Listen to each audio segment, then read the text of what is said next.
It's time for breaking bread with Papa. Hey, don't you know? Hey, it's our goal. Hey, it's time for breaking bread with Papa. Hey, don't you know? Hey, it's also a show. Hey.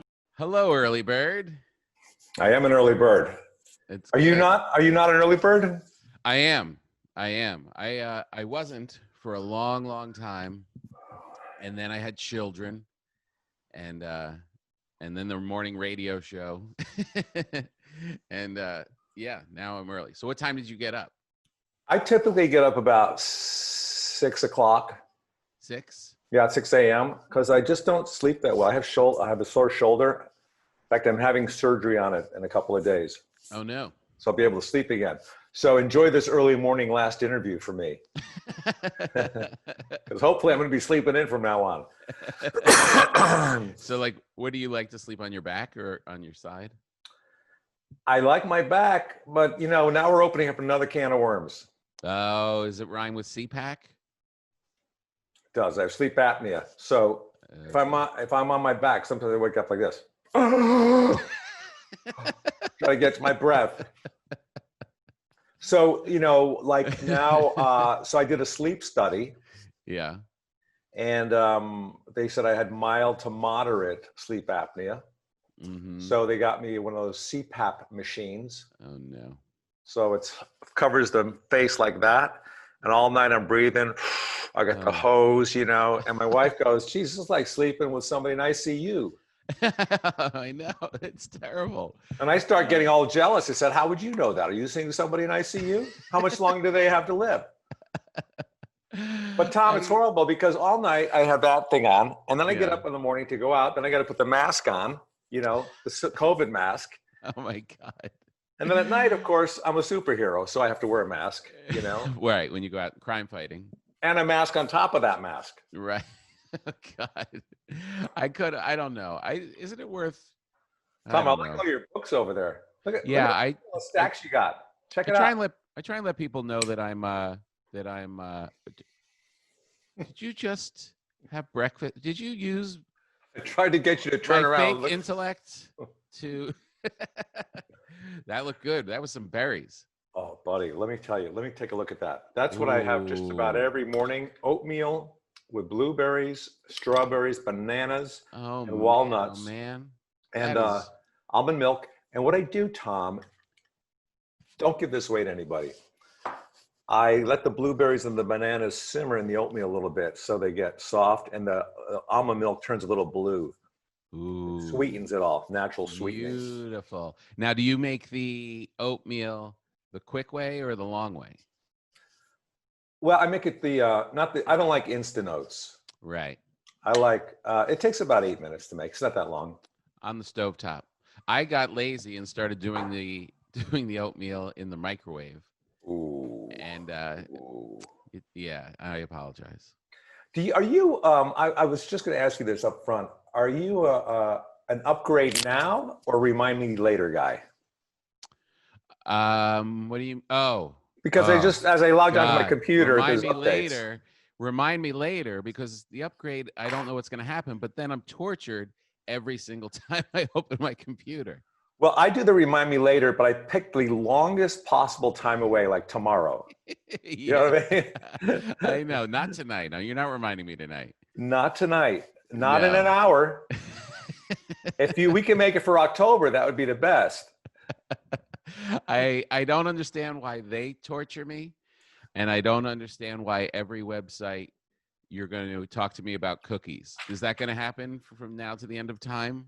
Just leave me alone. Just leave me alone. There may be some cookies. Yeah, well, there might be some cookies down on my cabinet, but I doubt it because I ate them all. Hey, I got a problem. When you were a young man, a child, a young adult, you were still eating meat. This was back in the 1900s, Tom. Right. When you actually hunted your own meat. I hired hunters. When did you stop eating meat? 1988, around there. So this was before the trend. Yeah. And I had no meat or fish or poultry for many years. And then when my wife got pregnant, we were eating kind of a junk food vegetarian diet, and she was craving fish, like salmon specifically, which I had been craving for years. Because the last time I had salmon, my friend brought home from Alaska big slabs of salmon that he barbecued, and they just flaked off. It was so good. That's all I thought about her. Oh my God. And then so we both kind of went back on salmon for the last 13 years, but no poultry. Because if you look at the factory farming and those poultry, it's just so sickening the way they raise those animals. Was that the thing? Was that the impetus for quitting? Yeah, it was animal cruelty and health reasons too. It's a plant-based diet is much healthier. The studies have shown. People tell me that it's a tremendous diet. Where did you grow up? Tom, that's a good question. I grew up on the East Coast in Connecticut primarily, but I did live in Germany when I was 6 until I was 10. Oh, really?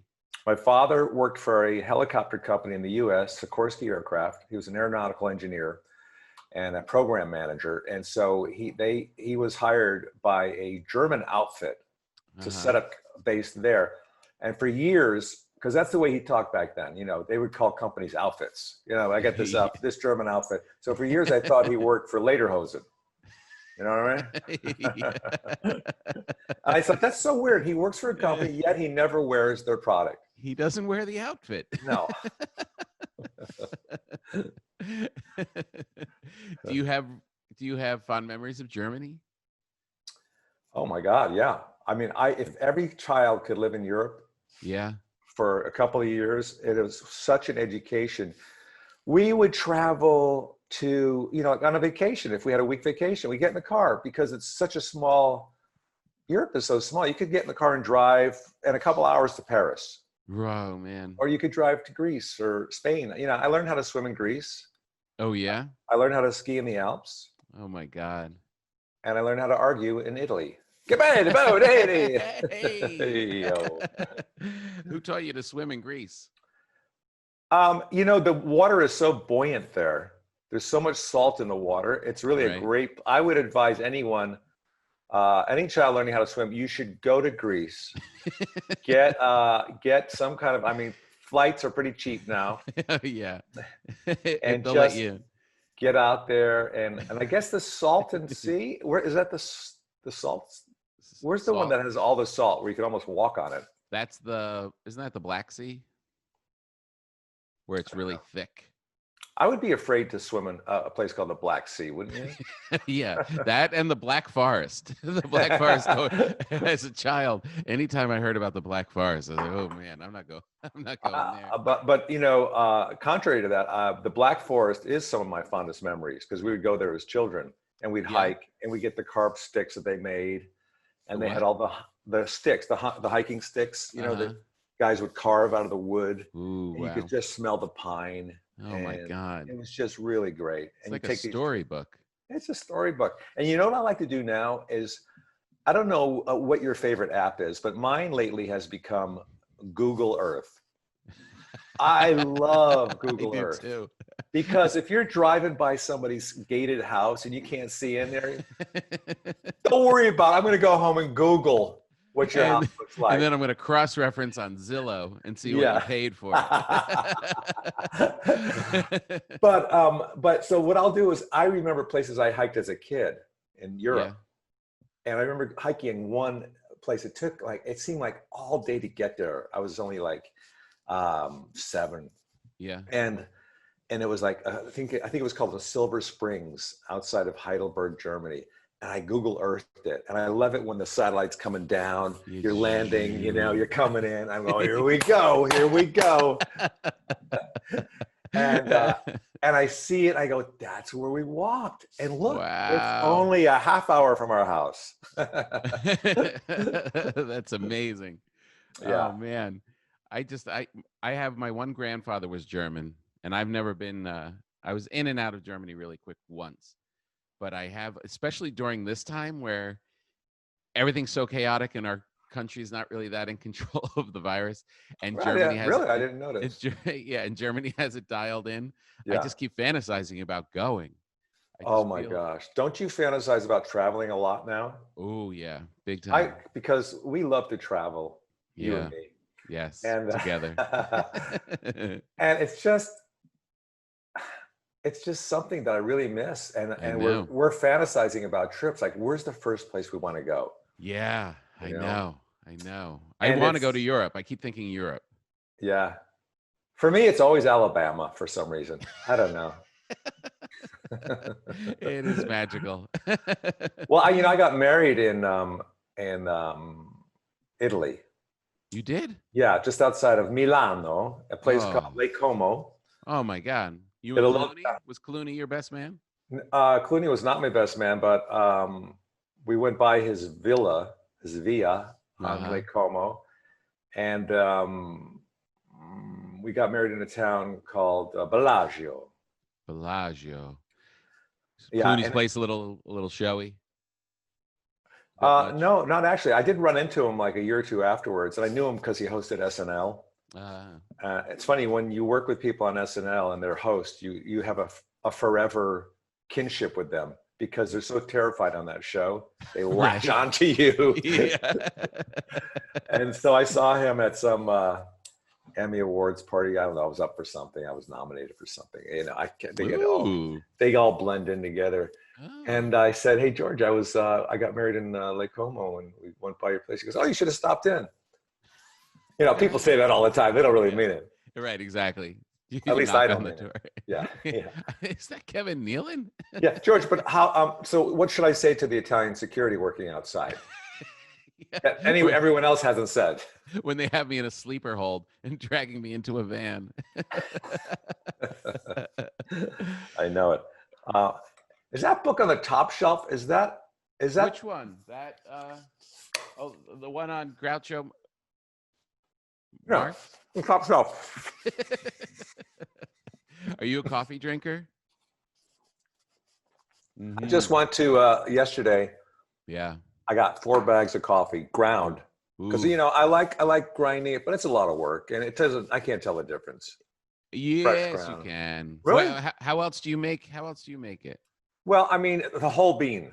I don't, Right. you Yeah. can get a bag of whole bean and then put it in the grinder, and then you shake it out and stuff. And that takes time and it's a little Mhm. messy. I find I just get the ground at the Right. place. I went to Phil's Coffee in Santa Monica. Ooh, that's a good one. Yeah. And I got 2 bags of 2 regular and 2 decaffeinated. I'm trying to get off the caffeine. I know. Yeah, you do not want to be buzzing on caffeine while you have your mask on and your shoulder No. laying in bed. You want to be No. asleep as quick as possible. That poster behind you is that I used to collect those. Those are like, Oh yeah, that one up there. That's Bianco Pizzeria in it looks like strawberries. Is it strawberries? No, it's plum tomatoes. It's Kevin, are you eating during the podcast? This is okay, Kevin. You don't have to distract me. This is the Breaking Bread podcast. This is all about That's what I'm saying. you enjoying yourself. You don't have to distract me with my own artwork. Can we just talk about bread for 1 minute? Please? I know you're a big baker when it comes to bread around your house. And you're going to get a loaf of bread because you did this podcast. Is that in my swag bag today? That's it. It is. I love the smell of bread like everybody else. Mm-hmm. I think, when you're selling a house, they say to make chocolate chip cookies so the owners will feel homey, when they come in or Yeah. and the smell of the plastic burning and the bread itself, it's just people go, wow, I need this house. This reminds me of home. Yeah. Do you? Oh yeah, I'm gonna bring you bread. I've got a beautiful sourdough bread, and somebody gave me a book called Living Bread, and I'm just sitting there. I'm spending all of my afternoons just reading about all these French bakers, all these people all around the world just baking these gorgeous breads, and I've been doing it for years, and I keep getting deeper into it. Like I keep wanting to do it more and learn more and do more. It's a weird. I did not see this coming. Isn't that funny how these passions that we discover, we're sitting there for so long, and all of a sudden we find them, and then you could get on YouTube, and forever you're on YouTube watching other bakers and bread. I know. Yeah. Do you have Do anything you ever like that? do you ever make a loaf of bread, or you make so much bread that you've kind of gotten tired of it, you don't eat it? Yeah. No, I make more than I eat for sure. So you throw away a lot of bread. Oh, I just throw it away. There's a homeless guy that I always wave to on my way to the garbage can to throw it out. That cough did not sound good. Cough again. Kevin. Sorry. What? Nothing. I find when I have the moment to grind the bean in the morning in the grinder, and then I use the pour over method. I put it in the little funnel over a single cup and pour it in that. That coffee is exceptional. Yeah. I do notice a difference in that. Well, what I do is I got 4 bags yesterday. Yeah. I had them grind all of them. Mm-hmm. And I find that if I drink all 4 of those bags when I get home, it's still fresh because they just ground it. Just that night. Yeah. My face is a little shiny this morning because I put a little Aquaphor on it when I wake up, because the mask dries out my skin. Oh. This What an is like way to a live. retirement awful home. way to live. Yeah. Yeah. I think it's worth just suffocating a little bit. It's not like you're really. No, it's how do you not. hook Apparently, that it's not machine good up? for you.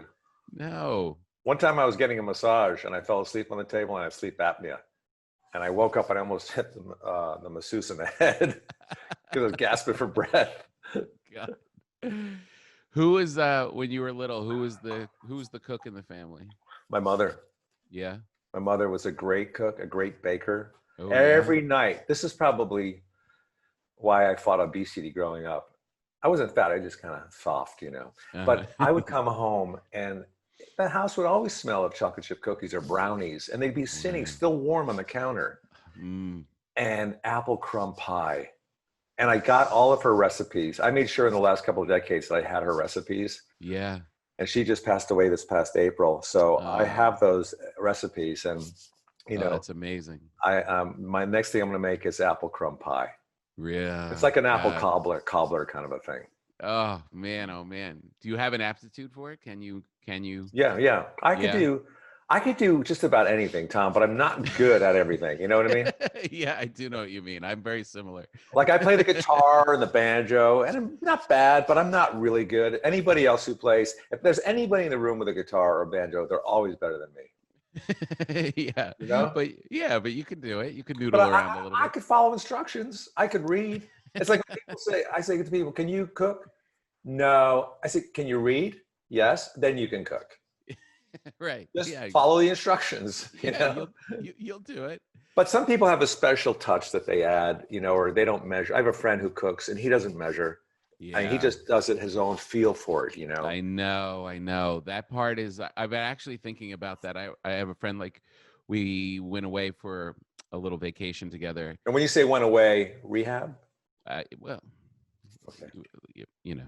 And all by feel. And I was like, you know what? I should let that go a little bit more. I should trust myself to do that a little bit more. I have a sense of how to cook and what to do. It's like, why am I getting, I'll read a recipe in the New York Times and start to like get exact with it, but it takes the joy out of it. Yeah. Tom, hang on a second. I dropped something. Oh my God. This guy loves oatmeal. I got it.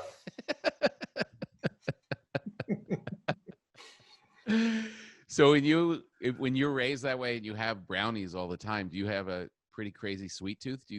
Yes. I have a problem. It's a real problem. Yeah. I can't just have a cookie. I've got to have the whole sleeve of cookies. Uh-huh. You know what I mean? Yes. And it's embarrassing when I go to somebody's house and they put out a plate of homemade chocolate chip cookies. I'm looking at it like some rock star from the 80s is looking at a plate of Coke. Right. You know what I mean? That will all be mine. I'm like, wow. I'm not sharing this with anybody. But I remember when I drove from Connecticut to Los Angeles to get into stand-up. Yeah. I was about 24 at the time. And my mother made me and my buddy John, who moved out here with me too, lunch to take. So she always made the best sandwiches, fresh bread, you know, a tuna salad or chicken salad she made, or egg salad, lettuce and tomato. The other kids at school, they had peanut butter and jelly sandwiches, but my mother had, you know, slapped together. She, you know, the love she put into it, and she put it in the cooler with sodas, and then fresh baked brownies that were still warm in the Tupperware container. Oh my God. And my buddy, who's big like me, we're both like 6'3", 6'4". We finished that before we left Bridgeport, Connecticut. We're reaching over the back and we ate it all. You know, it's supposed to be, maybe when we hit Virginia, we'll get into the sandwiches. Yeah. That's amazing. But yeah, so I have a great sweet tooth. And I've gone like sometimes like 6 months, like off cold turkey. Yeah. But I would have, well, I won't say no sugar because it's in almost everything. Yeah. I will say no desserts. Right. No outright sugar-laden desserts. I would have like a banana, which is a dieter's candy bar. Yeah. And I would have fruit, apples, and I'd eat a lot of that to get my sugar. Yeah. But I would stay away from yogurts, you know, and drinks, fruit drinks, and all that. But every time, 6 months is like the most I've ever gotten. I go like into a Starbucks, and I get like a scone. That's my weakness. And it Starbucks scone. Yeah. Oh. They're dry. They're not even that good. They're not that good, but they've got those little chunks of sugar on the top. Yes. Oh. Yeah. If you get the maple glazed one. And then, you know, and then all of a sudden I had a scone. That chocolate chip cookie looks great too. And I'm all over it. And I'm back again. I'm on Skid Row. I know, but isn't there, I mean, isn't that joy worth it? Isn't that? It is. As I'm eating it, I'm thinking, I know yesterday I said today no sweets. Yeah. But I'm loving this, and I deserve it. I deserve this because I don't know if I'm going to be around tomorrow. I was the apnea machine might kick off. Oh God! What was your mom's nationality? What was her background? She was mostly English, French. Beautiful woman. She very outgoing and vivacious, and loved to laugh. You know, a lot of people ask me who the funny, you know, who influenced me and my family is. My big influence really came from my parents because not that they were that funny. My father was a kibitzer, you know, he loved to kibitz, hey, you know, and my mother was a great audience. Yeah. But they would always laugh. No matter what I said, they would laugh and they go, oh, Kevin, that's so funny. You know? And I was always like in these car trips with my brother and sister. I have 4 siblings now, but at the time there was just 2 of us. Then there was a big gap. Then they had a couple more. But on those car trips to Europe, they're long drives. And we were always, you know, like playing games and trying to outwit each other. You know, so I think that's kind of like where it came from. Yeah, that's so great. Was your brother's funny? I have my older brother's a year older. And I have people sometimes when I'm visiting him say, man, your brother's really the funny one. Oh, really? Yeah. And I say, excuse me, you are talking about red wine silly. Red wine silly is what he is. You know, let's be perfectly clear. Let's not confuse things. He has a couple glasses of wine, and he does. You know, he becomes the lamp on the head thing. And even if even if he was without the wine, it's not refined. I've refined the comedy. Right. You know what I mean? I'm still working on it. Yeah. But now you have siblings, am I correct? I do. I have 2 younger sisters. Yeah, I bet women find you easy to talk to because you understand women. That is very true. I was just thinking before I came on this nightmare that I thought Tom is so easy to talk to. He's just a good listener, and he is. It must have spent a lot of time in therapy or something because he just. Not once. Excuse me, I'm not finished. Oh. Let me just finish. try to listen for once. No, I'm kidding. I'm sorry. Yeah, no, but you did. I guess you were in therapy. I was never in therapy. Or then you're a therapist. I am a therapist. That's what this is. So back to your father. No, I was never in therapy. Why do you say that? Why the woman thing? Why do you think that women? Well, because I think, when the times I spent with you, the times we've talked, you're always a good listener, and you always you rarely interrupt. and you remember things. Right. Which I mean, I don't, I don't know. Dames appreciate. The dames love. They love it when you listen or try to fix it. Yeah. But should I be closer like you? Yeah, there we go. But anyway, I haven't gotten all the Zoom stuff yet, the lights and all the rigs. I'm recording on my iPhone above the Zoom, so I'm conscious of like this. I don't care how well I look, but that's the money shot up there. Is it a camera? Is it like a Canon camera or something? No, it's my iPhone, which is so great. Oh, okay. So I have one of these things. Now what I'm doing here, Josh, I'm getting some underlight for my. I have my laptop under here, and then I have a Wacom digital tablet that I draw on right below me. It lights up and it brings the light.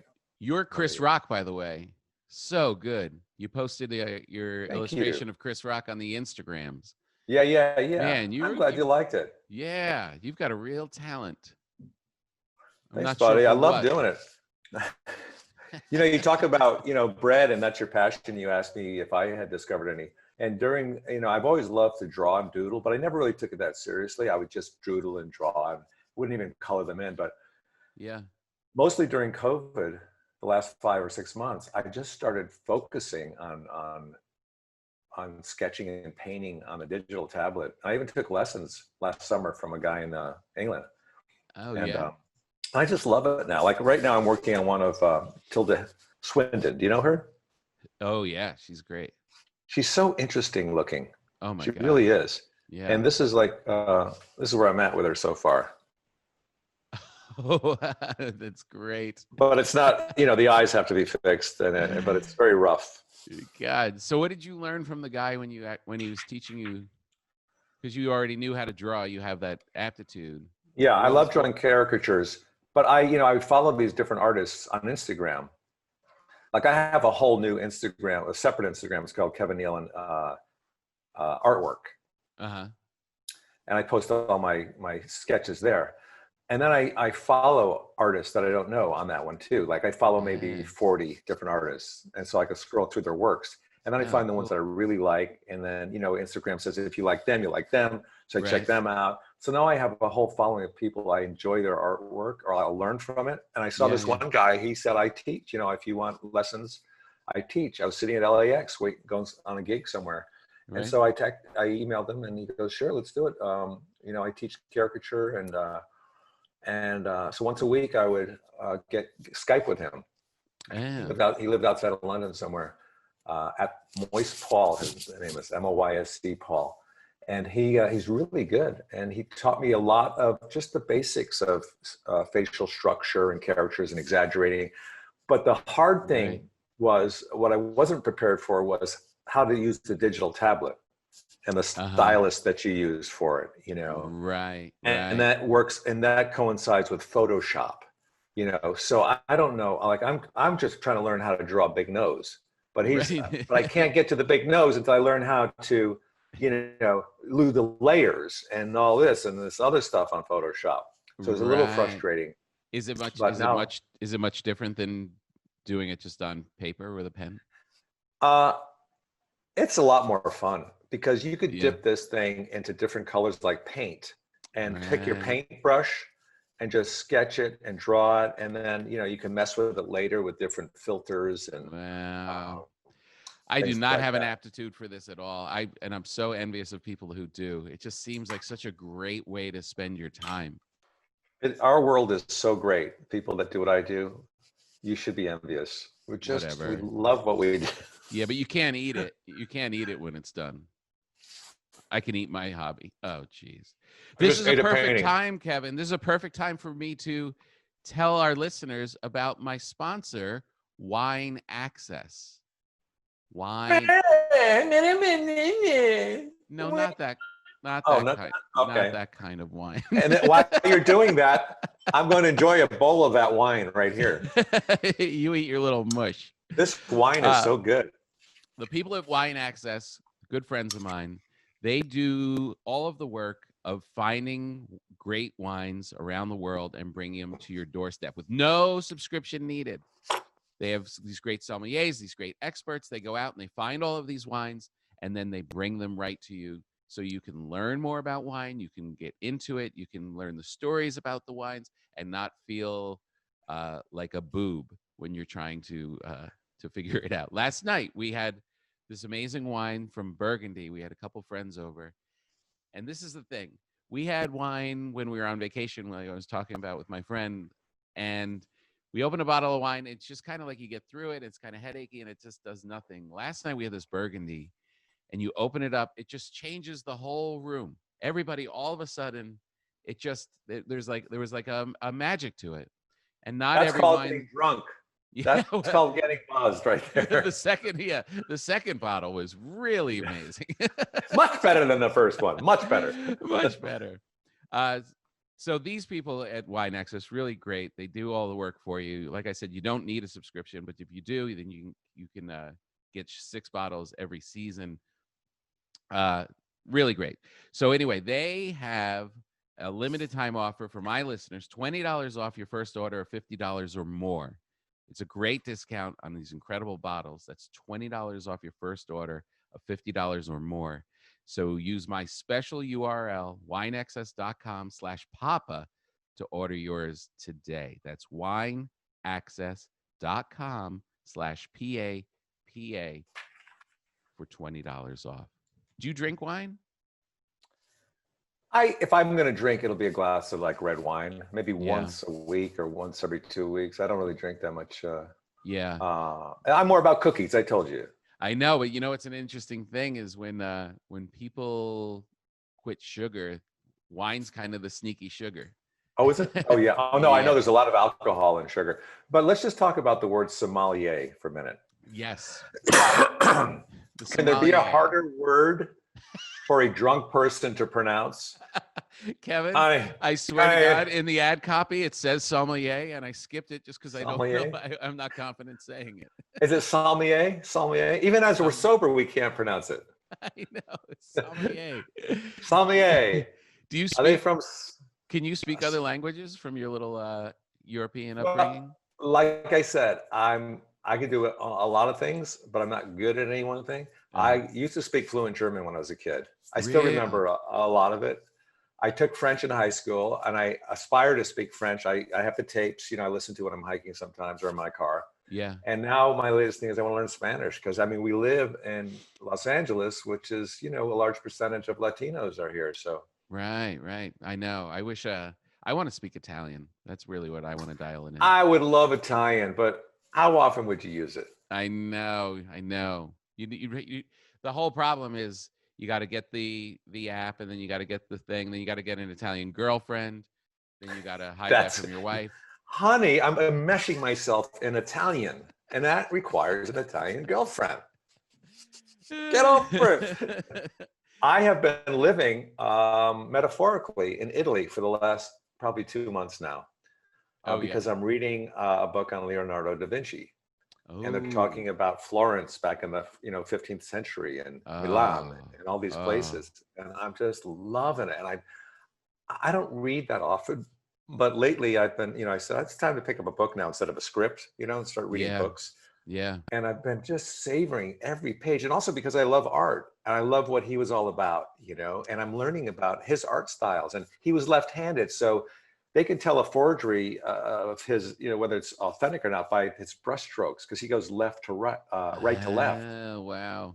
No, left to right. Yeah, he goes. A left-handed would go. Yeah. And but there's just so many things about him, how he never finished a lot of his works. He got distracted. Even if he Right. was commissioned to paint something, he would have to give the money back because he wouldn't finish it, you know? Oh man, oh man. Are you envious of that life? Do you see, like, could you immerse yourself in an artist's life like that, like a visual medium? I mean, you are an I mean, I'm artist, but close to it. I'm close to it now. I mean, I think comedy clubs, airports, or home painting out in the, plein air or yeah, whatever. yeah. And people are How much doing, time a day do you spend on it? it's not like a consistent thing. Like one day I might spend 8 hours working on Wow. something. And another day might go by where I don't do anything at all, or I might do like an hour or something.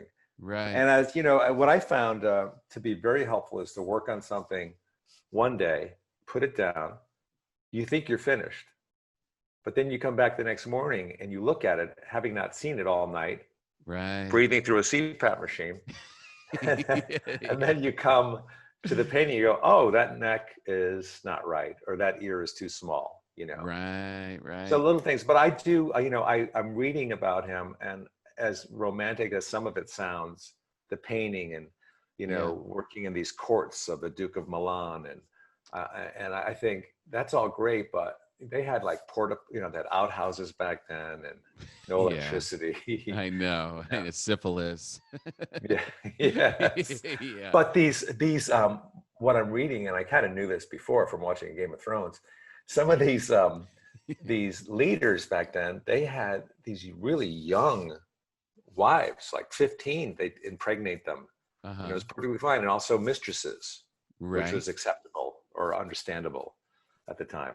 So are you saying that would help my Italian? What are you saying? I'm just saying that maybe you should read this book and pick up some Italian through that way, and immerse yourself. I do think that watching shows, Italian shows, and like digesting things in that language is a good way to learn it. Why Italian though? Because of the I am history? Italian. I'm a lot of Italian family. No one speaks it that I know, but I just I don't know. I fantasize about it all the time. I fantasize about going and being. I just love the language and to be able to speak with the Italian people. Well, It's speaking of Italians and going to Italy, there's Rome right behind me. oh, see, No, I'm kidding. That's Manhattan Beach. oh, That's where I used to live, in Manhattan Beach, California. oh, But it's kind the of same off thing. kilter. Same thing, man. Same A lot thing. A of little light people, on a cafe, on a patio. You're in good yeah, shape. What about Caravaggio? That's my favorite painter. not familiar with that painter. What? I'm sorry. Oh my I'm just God. not. I studied the Impressionists. Oh my God. Tell me about Caravaggio. Caravaggio. Caravaggio. Tell me about that. Caravaggio. Tell me about why are there not a lot of famous women painters from back then? I bet there were really good women painters. Yeah, they're not as good. They're just not as good. They're just I don't know. Because they weren't allowed because they're being impregnated at 15 by all those leaders.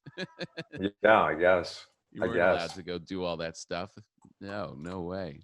You can't. Mm-mm. So when you got in your little car at what, 24 and Yeah.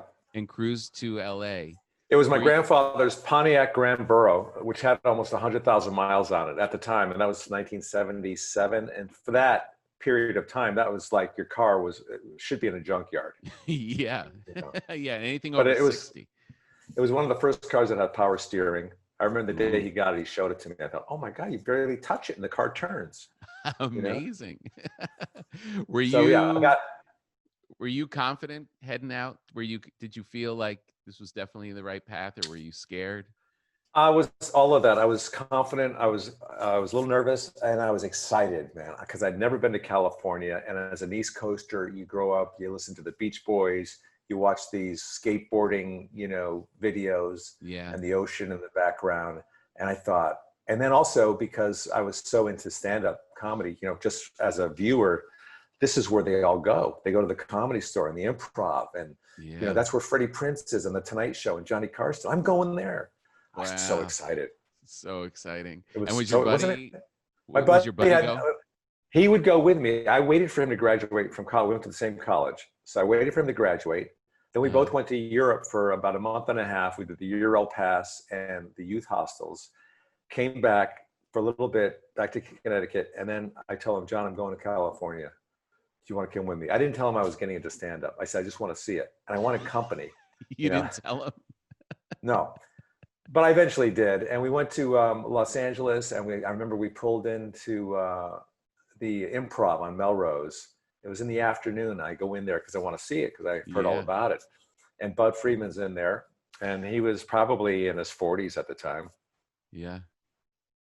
Or maybe even late 30s, you know, and he was with a cigar and he's showing me remember all the stuff on the wall, like the newspaper printouts of Jay Leno and stuff by the door. Yeah. He would show me that and the early Improv, and he was giving us a little tour of it. You know, he was really proud of the club.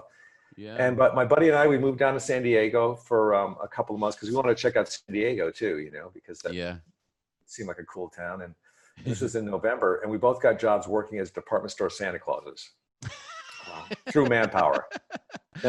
Oh, really? Yeah. So, in fact, he just sent me a picture that he found. I'll show it to you. That's hilarious. I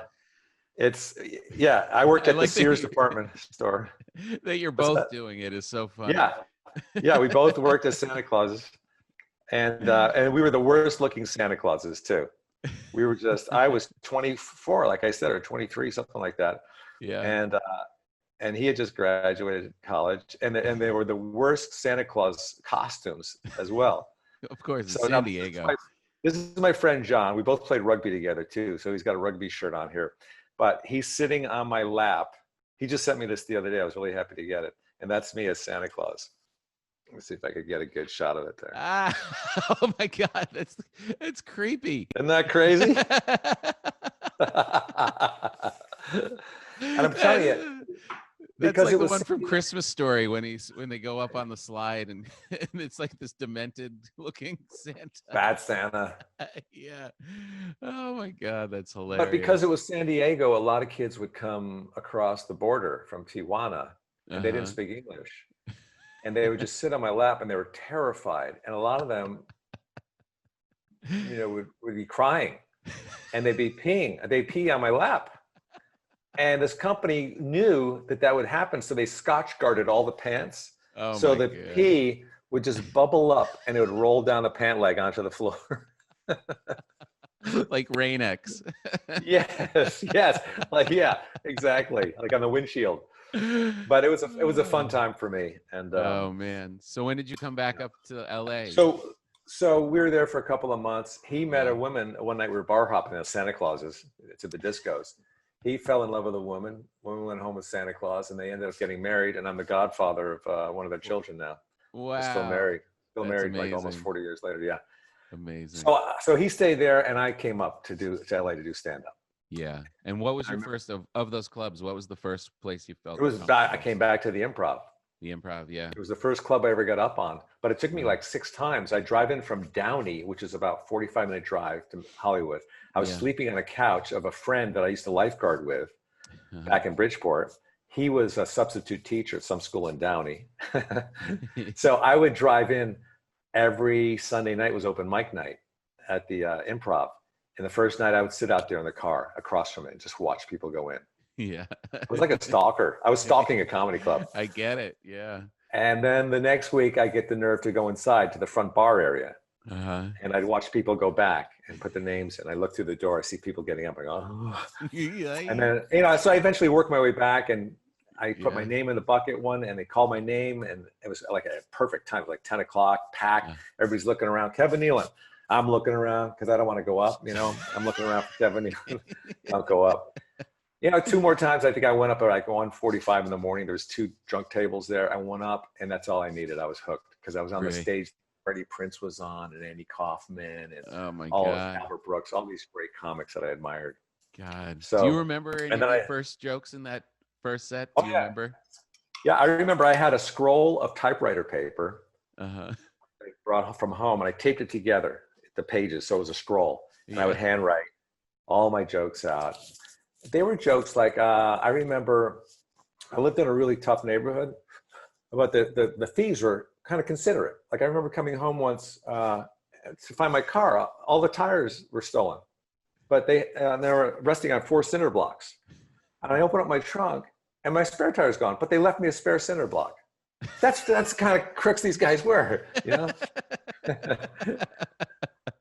That's a good Another joke. one was like, I remember one time I was following behind a meat truck, and it got into an accident in front of me, and the doors opened up and there was meat, sides of beef everywhere. And I didn't know it was a meat truck at the time. I thought that it was just a really bad accident, you know? So I started giving CPR to a side of beef. And the amazing thing was I brought that side of beef back to life. That's how good I was. So that was like my original stuff. Who were your pals? Who did you become comedy friends with? Well, at that time, it was it was an interesting group back then. You know, it's like, because you hang out at the open mic nights every week, whether it's the Comedy Store or the Improv, and you see mostly the same core of people at those things. And it wasn't just those places. It was like other places, like discos had open mic night, and delicatessens had it, you know, so you knew where they all were. And I met Dave Merkin, became a good friend of mine. He became the executive producer on The Simpsons, but he started off doing stand-up. He got out of it. And smart. And other people like, I would see all the established comics come in, like Robin Williams and all those people. Right. I became a bartender at the Improv for 2 years in 1980. Cool. And but I would see guys like Michael Richards, was getting up. We actually got up together once and did some improv thing. We combined both of our times. We made a deal. We said, okay, if we get called, one of us gets called, why don't we both go up and we'll combine, we'll share that time spot. So one of us won't be called at 2:00 in the morning, Right. Yeah. Smart. What do we talk about? What will we talk about? We'll talk about what we're talking about right now. It was very surreal, and we did that and we killed it. We did really good.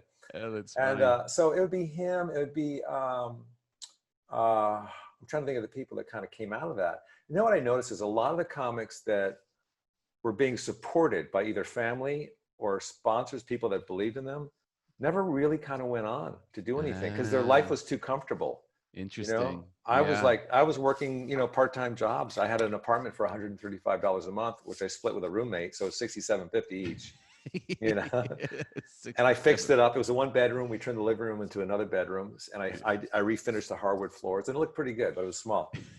And so I didn't have to work that much, but I wasn't getting like money from home, and I wasn't getting, I didn't have somebody that believed in me that said, "Hey man, I'm best in you. I'm a manager," or whatever. Yeah. So, I stayed with it. And so how did you find your way? How did SNL find you?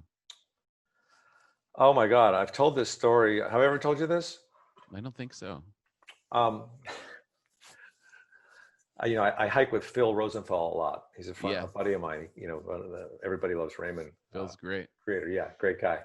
And I've told him so many stories that sometimes, every time I tell him a story now, I said, "Stop me if I've told you this." Yeah. And so he told me about this thing that I think some partners have. They're at a dinner party, and if somebody's telling a story, they'll get the signal on the arm that they've already told that story to this group. Oh, really? Yeah, that's so funny. I've kind of come out the other end where when my friends like, "Have I told you this story before?" I'm like, "Just give it to me again," because I don't remember it. If you think it's a good story, I'll go with you. I don't remember any of this. Well, okay. So I was telling this story. I went hiking with Taryn Killam the other day. He used to be on SNL. Yeah. And I was with Phil. And we were talking about SNL. We were rehashing all the, his experiences in SNL and mine. And Phil was curious about it all because he wasn't there. He was there once with Ray for a week or two, when Ray hosted. So we were talking about auditioning for it, and I started telling my story about how I got on there. And I said, halfway through, I said, "Taryn, have you heard this story before?" He goes, "Yeah, but you can tell it again." I don't. I hate that. I hate having to tell stories, that somebody that's heard them already. I know. Okay, but all right. So I'll tell you what happened. Stop me I don't if think you've you have heard this. told me this. I really don't. So I was, I knew Dana Carvey from the stand-up circuit back then. Right. and we shared a house in the Hollywood Hills with a couple other comics. Oh. But he lived in San Francisco, and he was renting out the studio apartment over the garage. So when he was in town, he'd stay there. So we hung out a lot, and I knew him for years. And I was dating Jan Hooks at the time, and she was up for SNL. They were both up for SNL that summer. Wow. And I was just a stand-up. So I was reading Backstage Live at SNL, and I was excited for both of them. And Dana got selected to be on it that summer. So he goes to New York for that upcoming fall premiere.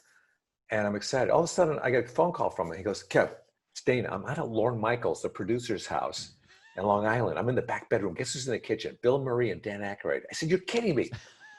Bill, he goes, no. Anyway, Lorne's looking for one more cast member. I told him about you, and I think he might want to see your audition tapes. I said, Bill Murray and Dan Aykroyd are in the kitchen? I wasn't even hearing the other stuff because I knew I would never get on that show because I don't do impressions or accents or characters. I'm just a stand-up, a really good stand-up. Oh, yes. Have I told you this story before? No. Okay. I get to the end, you go, you know what? Now that I think of it, you did tell me that. Oh, right, Bill Murray. So I send in my audition tapes, not thinking anything will happen. Yeah. 2 weeks later, another call from Dana. Kevin, back out at Lorne Michaels' house. I'm in the back bedroom. Guess who's in the kitchen? Steve Martin. I said, no way. He goes, yeah. Anyway, Lorne liked your audition tape. I think he's going to fly you in for an audition. I said, oh my God, Steve Martin's in the kitchen? I just wouldn't accept that I would even be considered for the show. Kevin, what was on that tape? It was the Tonight Show with Johnny Carson. Oh. And maybe a Letterman spot. Right. Just straight stand-up. Yeah. So I fly into New York. It's a free trip at the most, or at the least for me, going into New York. Yeah. I go to 30 Rock, up to Studio 8H. I take the elevator up where they shoot the show, and I walk into the studio, and I immediately got tired, sleepy, because when I used to watch SNL, I would fall asleep a lot. So it was an association thing, No. In your pajamas. So I do my audition, fall asleep. I wake up. They're all there waving goodbye to me. No, I did my audition. And I also did a couple of characters. Dana and I used to kind of jam within the driveway of our house in the Hollywood Hills that we rented. We did a couple of different characters. And any that became... Two of them, they both made it onto the show. I think one only made dress rehearsal. One was called A Couple of Sammys. It was like a precursor to Wayne's World. It was like these two dopey guys down in the basement, and we had baseball jerseys on. I think they were Chicago Cubs, and we'd be eating Chinese takeout food, watching TV, and we were always boasting about things we were going to do. And we're both named Sammy. Because Sammy, you know what I'm going to do? What are you going to do? Well, one day I'm going to get a boat. I'm going to sail around the world. And I'm going to go to every, oh my kid, that's another thing I'm never going to do. Give me some of that dumb squat. It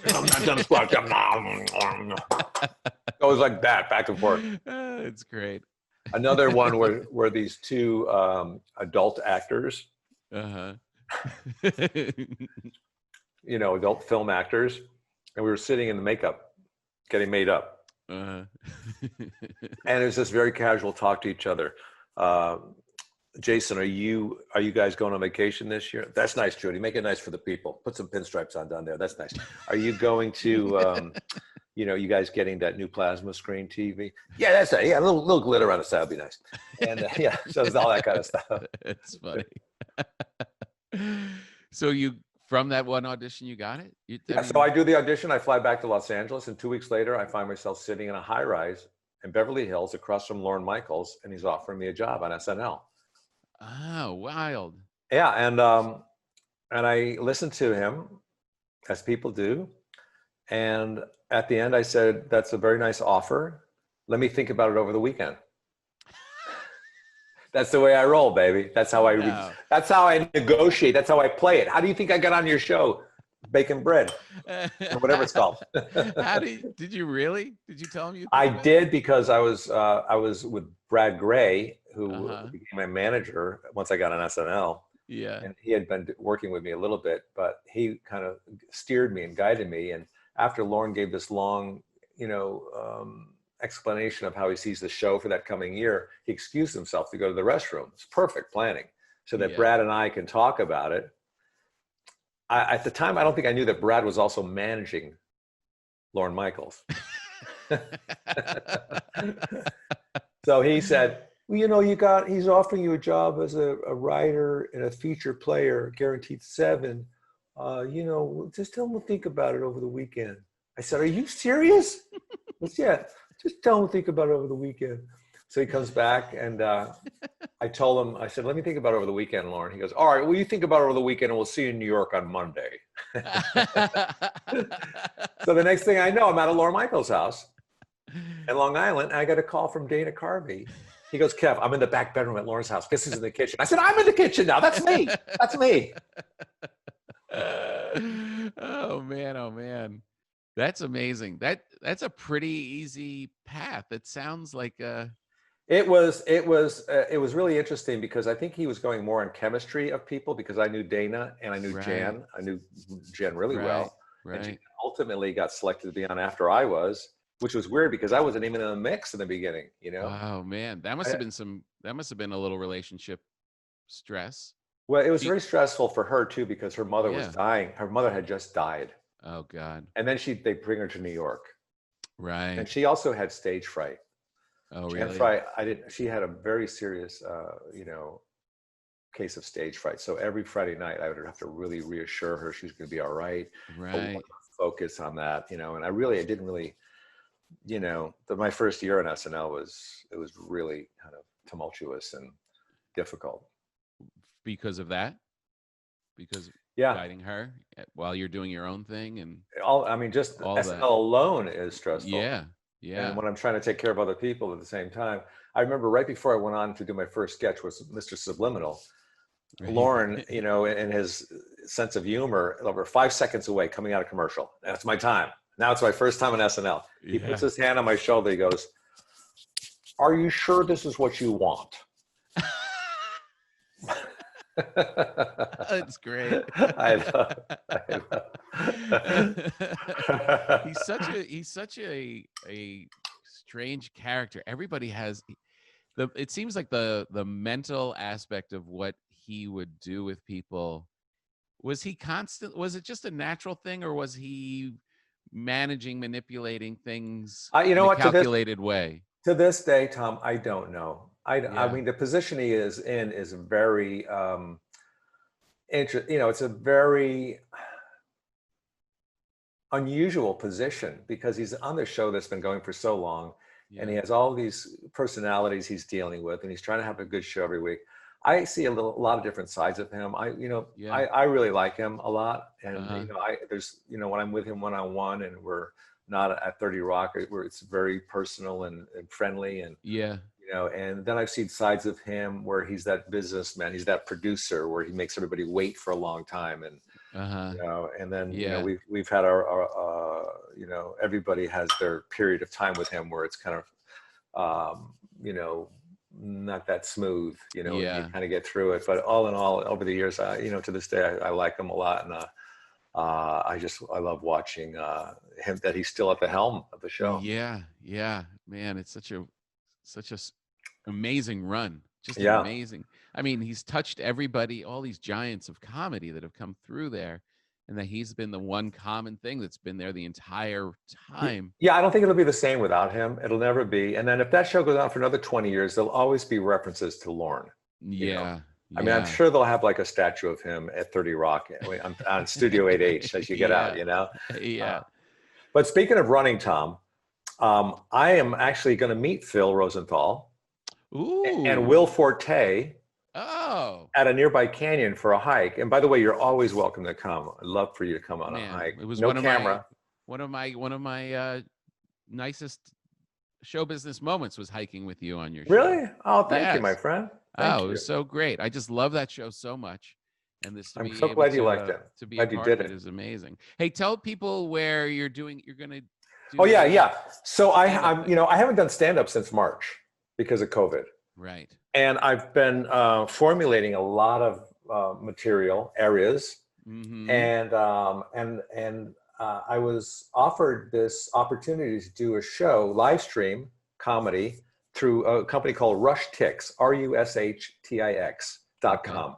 That's where Right. you can get tickets. So September 12th, probably from this very seat, I'm going to be doing an hour of stand-up, and I will have an opener, a surprise big star opener for me, Ooh. who is not a comedian, by the way. Oh, really? Thinks he's funny, but so it's going to be really interesting. And the tickets are That's cheap. great. I think the tickets are $10 right now. They'll go up a little Okay. bit more once we announce who the opener is. Right. So, it'll be a fun. It's at 7:00, September 12th, That's great. Pacific Standard Time. September Rushtix, 12th. yeah, RUSHTIX.com. Awesome. That's so great. I mean, look, I know we've talked about this a lot, but for the last 2-3 years, as I would tour around the country, going to different theaters, every place I went, every green room, there was a picture of Kevin Nealon on the wall, and he had always been there before me. And I would take a picture and send it to you, and here I am now in Fargo. I know. That is reassuring, though, isn't it? When you see somebody that you admire on the wall, you go, "Oh, hey, he came here. I'm okay here." Absolutely. Like, oh, all right, he already did this. I will be Yeah. okay. And then you call them and you say, "I was never at that club. I got that Right. somewhere else." Yeah. Well, when I sent you the last picture, then I was out during the pandemic in a Salt Lake place, and City, you were yeah. like, what are you doing? Get back home. I know. Don't touch anything.